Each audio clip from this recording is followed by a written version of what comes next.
Welcome to all of you. Good morning, good afternoon. It is a pleasure for me to introduce very briefly the eWaste Challenge Massive Open Online course, since the webinar of today is included in the series that we are proposing as live event for 8 weeks to accompany the MOOC.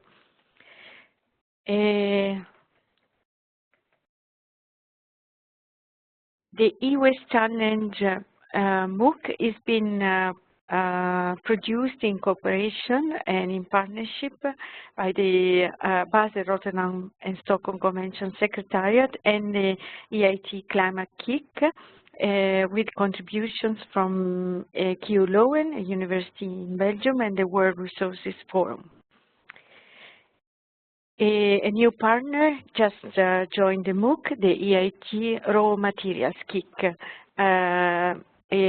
Both kicks are European partnerships for climate change, the Climate Kick, and for the extraction of raw materials from urban mines, the Raw Materials Kick. The MOOC is designed and created for a wide audience, in particular e-waste recycling managers, urban planners, graduate students, PhD students, and recycling operators. It is accessible to everyone and anyone through the web. For 8 weeks, it is accompanied, as I mentioned, by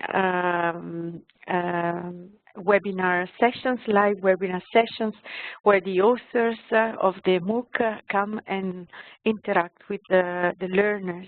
But it will continue to be available after this period as an e-learning course.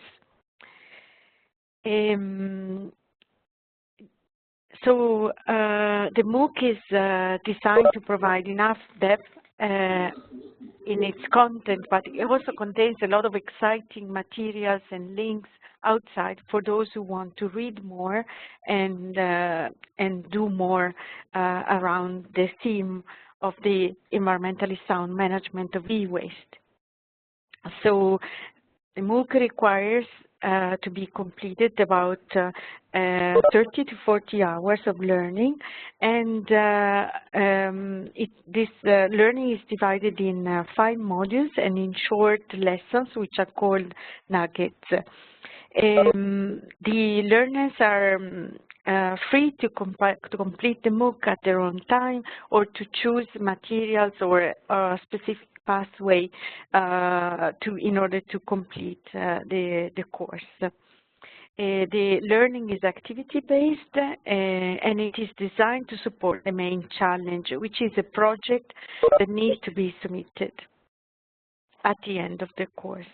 The course is hosted by the Innovation Primer, a platform of the Climate Kick and the Raw Material Kick. The learning journey is organized in 5 modules, as I mentioned. So within these 5 modules, you will find a scoping of the problem in the first module with nuggets like the e-waste tsunami, or what happens to e-waste around the world. And then the course goes on analyzing what's inside e-waste and what happens to e-waste across borders. Then the environment and health impacts, the climate impacts, and in module 3, the course presents good practices for environmentally sound recovery and recycling of e-waste. And this is also accompanied by numbers, methodologies, and different information available on different methods and valuable materials that can be extracted from e-waste. There is a nugget on preventing e-waste from design by design, and then a module on incentives, opportunities, and a module on advocacy with materials that can be used for campaigns, activities on e-waste, infographics, and awareness-raising initiatives. At the end of the journey, as mentioned, the prize or the certificate of attendance will be provided after the submission of a project proposal, the canvas. And this project can be at the choice of the learner. It can be an innovation, a campaign, a community initiative, a research project, or a business idea. It should have a potential to have a positive impact on the environment and health, and on helping to prevent human-made climate change. And the learning material is designed to accompany the participants through the course and offer hooks and inspiration for this challenge.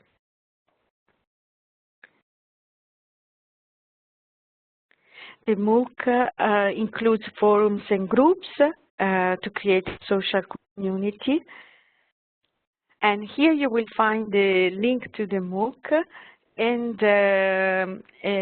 the partners who developed it, the UNEP Basel, Rotterdam and Stockholm Convention Secretariat, Q Lowen, the World Resources Forum, Climate Kick, and a new partner which will be added soon, the Raw Materials Kick. So join us, follow the MOOC, and hopefully be part of the solution. Thank you. Thank you very much, and good afternoon and good morning and good evening to some people. I'm not sure about the time zones, but I hope I've greeted everybody.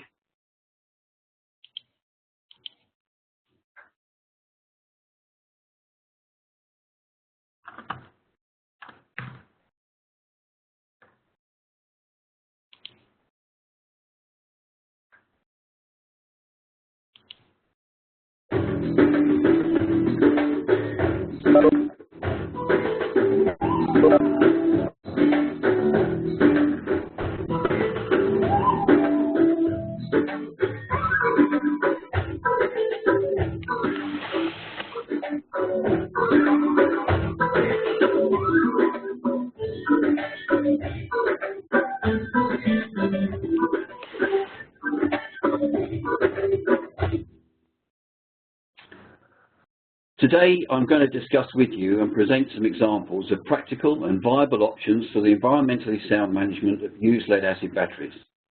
But in doing so, I will outline the environmental and health risks and provide you with options and explanations as to how you can mitigate those risks and at the same time turn what might be an unwanted waste into a saleable byproduct or a material that provides an opportunity to increase profitability. There are 5 key steps in the recycling process for used lead-acid batteries, and we're going to consider and discuss them. And they are, starting with the collection of used lead-acid batteries, the packaging and transportation to the smelter, the draining or containing of the acidic electrolyte and its treatment for disposal, reuse or conversion to a saleable product, the separation of the organics, and with that I mean the plastics and the non-organics, and that is the metallics and the battery paste. Then the smelting of the grid metallics, the lead battery paste, and the recycling of the terminals or posts.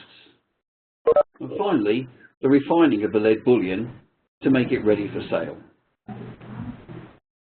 So if we look at the process flowchart now, first of all we have used lead-acid battery collection, then transportation, then reception.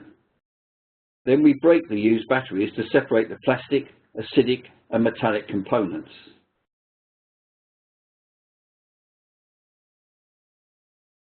Then we smelt the metal fractions and extract impurities, and they go to the slag. Any dust generated is captured by the baghouse or the filter plant. And finally, the refining of the lead bullion to remove any remaining impurities in the drosses, and cast the pure lead ingots, which will be 99.97 or 99.99% pure. Now, currently there are two pyrometallurgical processes that are popular with small and medium-sized enterprises and countries in transition. And these are particularly suited to these small-scale operations, and I mean, say, 50,000 tonnes of lead production per annum. And the two processes are the rotary furnace and the blast furnace. Now, I'm going to put the blast furnace to one side because this technology is actually being phased out across the globe in favour of more flexible technologies and ones that are more energy efficient. So today, we're going to focus on the rotary furnace because it can come in made-to-measure sizes depending on how many tonnes of used batteries you're going to recycle. The first stage in the recycling process is the recovery of the used batteries, and they should be collected, complete with battery electrolyte, and not drained. They should be stored in an upright position and sorted by size, and certainly not like this. Prior to transportation to a smelter, the used battery should either be transferred to a leak-proof plastic container, specially designed to transport the used batteries, or stacked on a pallet 3 or 4 layers high, depending on the height of the batteries, with cardboard packing between each layer, and then finally shrink-wrapped and banded to prevent any movement during transit. Of course, vehicles used to transport the used batteries should be dedicated to the task, licensed to transport hazardous waste, if that is appropriate in your country, and displaying the necessary decals that define the waste, the hazards associated with the waste, and an emergency contact number. Depending on the process, the battery electrolyte will be separated either prior to breaking or during breaking. But whatever the process you might adopt or might have in your country, consideration of the treatment process for the disposal or the reuse of the electrolyte is exactly the same. Ideally, the battery electrolyte should be recovered, reconditioned and returned to the lead acid battery manufacturers to fill new batteries. It certainly should not be in rivers like this. However, only a few recycling plants have such processes, and the investment in the necessary equipment has, up to now, been too expensive to make reconditioning a viable option. But Acumadores Iberia, an SME in Guatemala, has developed a reconditioning process that is suitable for small and medium-sized enterprises because it's inexpensive to set up and it produces dilute sulfuric acid, which is suitable for resale. Alternatively, in hot climates, it's possible to contain the electrolyte in shallow lagoons or ponds and allow the liquid to evaporate. Now, in certain hot countries, it's necessary to install a polycarbonate roof to ensure that the lagoon does not spill over the sides in the rainy season. And of course, the polycarbonate roof will also accelerate the rate of evaporation. The big advantage with this containment process is that it's inexpensive and no effluent is discharged to the environment. However, if it is necessary to discharge the effluent after treatment, the acidic electrolyte will need to be neutralized, and there are 3 ways this can be achieved. The first involves adding sodium hydroxide to the electrolyte to produce sodium sulfate and water. And in a similar manner, sodium carbonate can be added to also produce sodium sulfate and water. But this process will also liberate carbon dioxide. Sodium sulfate is used in the manufacture of glass, soaps and detergents. But purification involves vacuum distillation, and the equipment is expensive and not necessarily suitable for small and medium-sized enterprises. The third option has been widely adopted by small and medium-sized enterprises across the globe. Basically, lime or calcium hydroxide is added to the acidic electrolyte and mixed thoroughly to precipitate calcium sulfate. You will know it better as gypsum. Gypsum is a saleable product and it can be sold to the cement industry, and it's found in almost all forms of wallboarding these days. Now, with regard to the organic fractions contained in used batteries, that is the case material, which is normally polypropylene or it might be ABS, and the battery plate separators, which are normally polyester based, concern in some quarters has been expressed at times about the possibility of furan and dioxin formation. The fact is that battery case materials can be recovered and recycled, but most organic-based plate separators are difficult and uneconomic to recycle and will often be consigned to a hazardous landfill. But where the law permits it is possible to add these organic separators to the furnace charge, and then the carbon content of the plastics will act as a further reducing agent in the smelting process. Now, in years gone by, many of the batteries contained PVC separators, and therefore when these separators were charged to the furnace, deliberately or inadvertently, chlorine was introduced into the furnace. Now, furans and dioxins are made up of carbon, oxygen and chlorine atoms, and so utilising organic separators in the furnace has to be undertaken in such a manner that the risk of dioxin and furan formation is avoided or minimised. Now, dioxins and furans cannot be formed in the absence of chlorine, so ensuring that no chlorine containing compounds are charged to the furnace is an elementary and easy way to eliminate the risks. Batteries produced today do not contain PVC separators. This was a measure introduced many years ago to eliminate the risk of furan and dioxin formation. Nevertheless, even if an older used lead acid battery is recycled with a PVC separator present in the charged material, if the furnace temperature is always above 450 Celsius, any dioxins and furans formed will decompose. Hence the reason why the smelting furnace should be charged with a temperature above 450 degrees Celsius, or an afterburner should be installed in the off-gas stream to heat the off-gas above 450 Celsius, thereby destroying any dioxins and furans formed. Now, the majority of used lead acid battery recycling plants have chosen to purchase a battery breaker with a hammer mill to break the used batteries. There's no doubt that the battery breakers perform well and achieve good hydrogravitational separation of the battery components, that is, into plastics, grid metallics and paste. But they can be expensive. A cheaper alternative, and one that's approved by the Occupational Safety and Hygiene Administration of America, is the battery saw. It's fast, efficient and perfectly safe. This model you see on the screen is also ventilated to prevent the inhalation of acid mist. The saw removes the top section of the battery, exposing the plates containing the grids and the paste. The grids are easily removed and placed in a suitable charge bin in preparation for smelting. And the polypropylene case material is washed and sold to a specialist plastic recycler. Now, what has to be borne in mind is that the battery paste consists of lead oxides and lead sulfate. During smelting, lead sulfate will break down as the lead component is extracted, and sulfur dioxide will be released. As I'm sure all of you are aware, sulfur dioxide gas combined with water, that is mist or rain, forms dilute sulfuric acid. Hence the term acid rain. And this is something we do not want, and it has to be removed. Now, there are essentially three options for the removal of sulfur from the battery paste. You can do it before smelting, during smelting, or after smelting. So let's begin with the process before smelting. Now, the first option is similar to the second method already discussed for the treatment of battery electrolyte. That is the addition of sodium carbonate, which is stirred into a slurry of the battery paste containing the lead sulfate in a mixing vessel. This is a slow process, but eventually you will convert the lead sulfate into lead carbonate, which is precipitated, and the sodium sulfate will remain in solution, suspended. The lead carbonate can then be charged to the furnace and will decompose into lead oxide and carbon dioxide. We will look at the furnace operation shortly, and we will consider the manner in which the lead is extracted from the lead oxide later.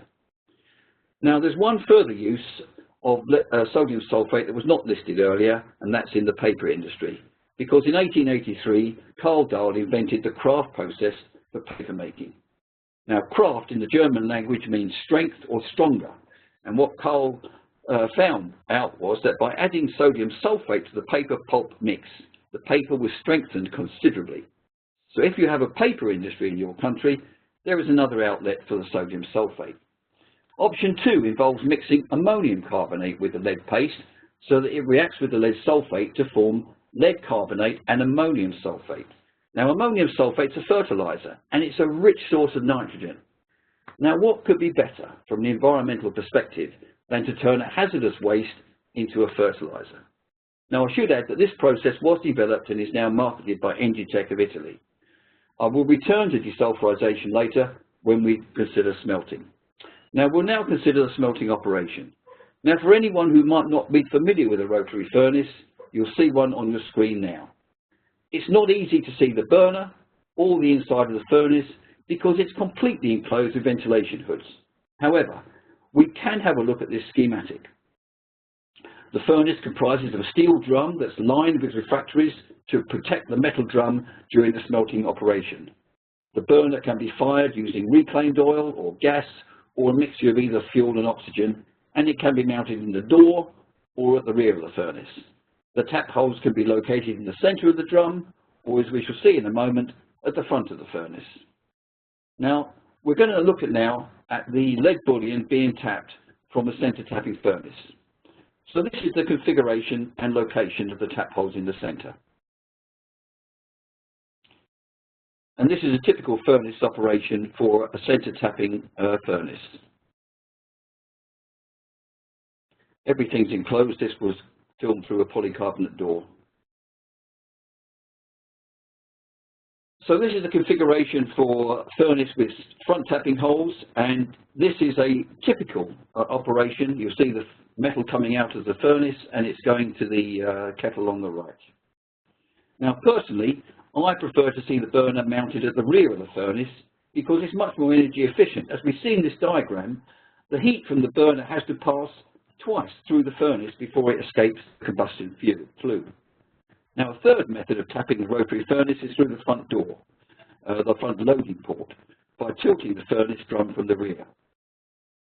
Now earlier in the presentation we looked at smelting before, and now we'll discuss desulfurization that takes place during smelting, simply by adding iron to the charge material. And it can be scrap steel, such as oil drums or thin steel plate. Now what happens during smelting, if the sulfur is not removed prior to smelting, is that the lead sulfate is reduced by the carbon contained in the lead fines that are added to the furnace charge to form lead sulfide and carbon dioxide. The lead sulfide then reacts with the iron to release metallic lead. Lead and the iron sulfide formed are then captured in the slag. Now the addition of sodium carbonate in the furnace charge also assists with the sulfur capture by reacting with the lead sulfate, the iron and the carbon to release the metallic lead, forming a complex iron, sodium and sulfur compound that when it eventually stabilizes is known in the industry as erudite slag. At the same time, carbon monoxide and carbon dioxide are also formed. The carbon monoxide formed is also consumed in the smelting operation as a reducing agent, as we shall now see on the screen. The lead dioxide in the paste is reduced by the carbon at relatively low temperatures to lead monoxide, and is itself reduced by either the carbon monoxide to metallic lead and carbon dioxide, or the carbon to metallic lead and carbon monoxide. Now this simple and inexpensive process by just adding steel will remove 95% of the sulfur from the charge material. If iron and sodium carbonate are not added to the smelting mix, then the lead sulfate in the paste will be reduced to lead monoxide, but in addition it releases carbon monoxide, sulfur dioxide as well will be released, and it will enter the atmosphere unless it can be contained before it's released through the chimney stack. And this is our cue to consider desulfurizing after smelting. There are several options, but I'm going to consider just two today.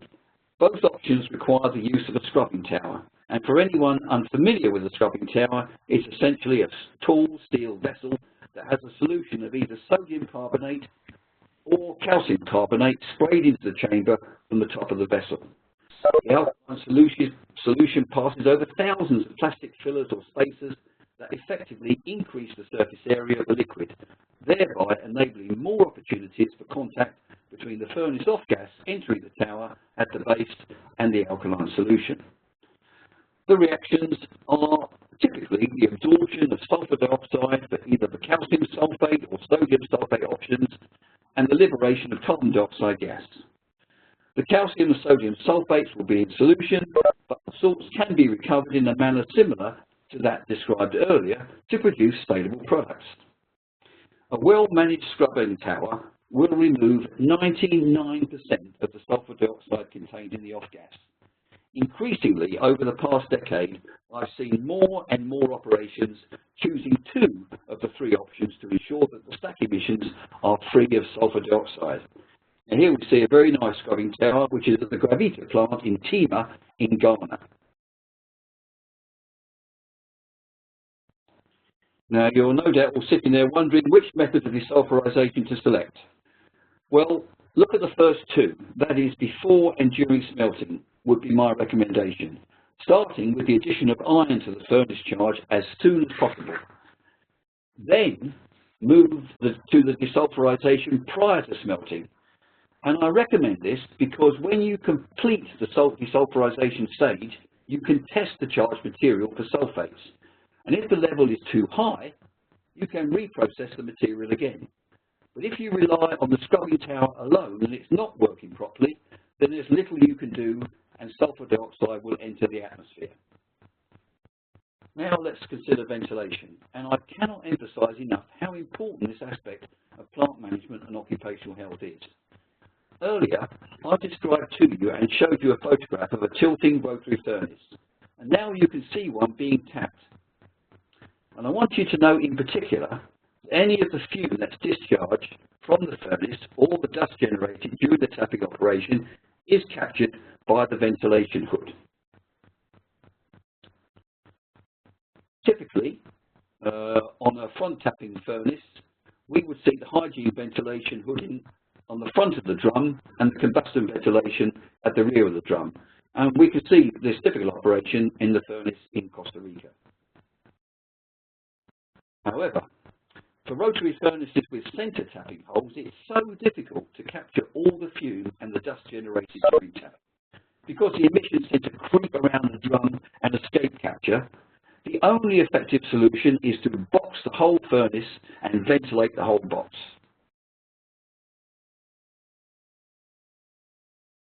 Now, it's all very well to capture the fume and the dust, but you're going to be sitting there thinking, where does it go, and how is the dust captured, and how is it contained, and how is it recycled? Well, any fumes or dust generated at any stage of the recycling process will be ventilated through ducts to a filter plant, or as we call it in the industry, a baghouse, where the dust will be removed, collected, and the byproduct returned to the furnace. Now, the baghouse works like this. The furnace off-gas exits at the rear of the drum into a combustion flue and then enters the dropout box. That effectively slows down the velocity of the gas and enables the large particulates to drop out, literally drop out, and fall to the floor of the chamber. The dust-laden gases then pass through a filter bag, which is shaped like an upside-down sock, from the inside to the outside, leaving the dust particles on the inside of the sock. The clean gases are then ejected to atmosphere. At set intervals, one compartment of the baghouse will shut down to permit the dust collected to either be air pulsed or shaken free of the filter lining, and during this operation, the other compartment of the baghouse will open and filter the dust from the furnace off gases.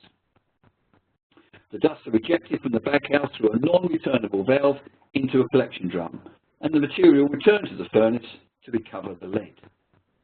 Now, the other issue we need to address is the furnace residue or slag. Competent recycling operations will achieve very low lead contents in the furnace slag, down to 1% or less. But in many countries, the slag is still classified as a hazardous substance. And I suggest to you that you think about and consider options that will classify and opt for disposal or reuse scenario that will not be affected by hazardous waste regulations.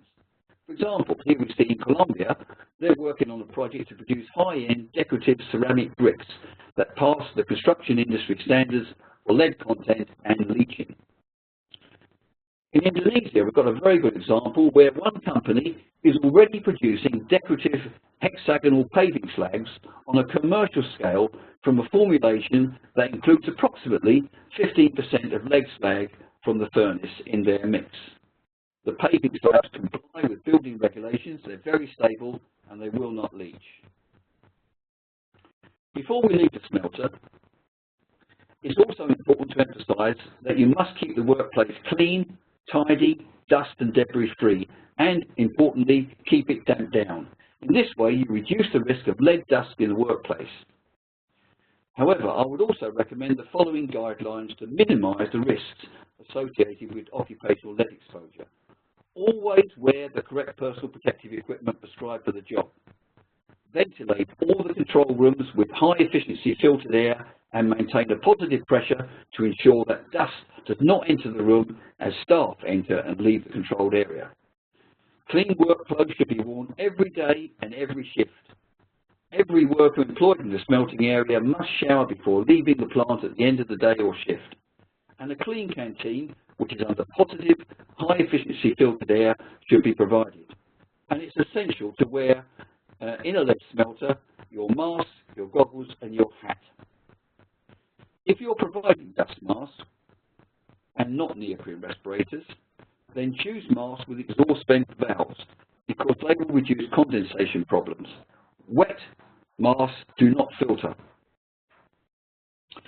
If you're providing a mask, of course, it's important that the respirator fits correctly, and this is a very good demonstration in this short video clip.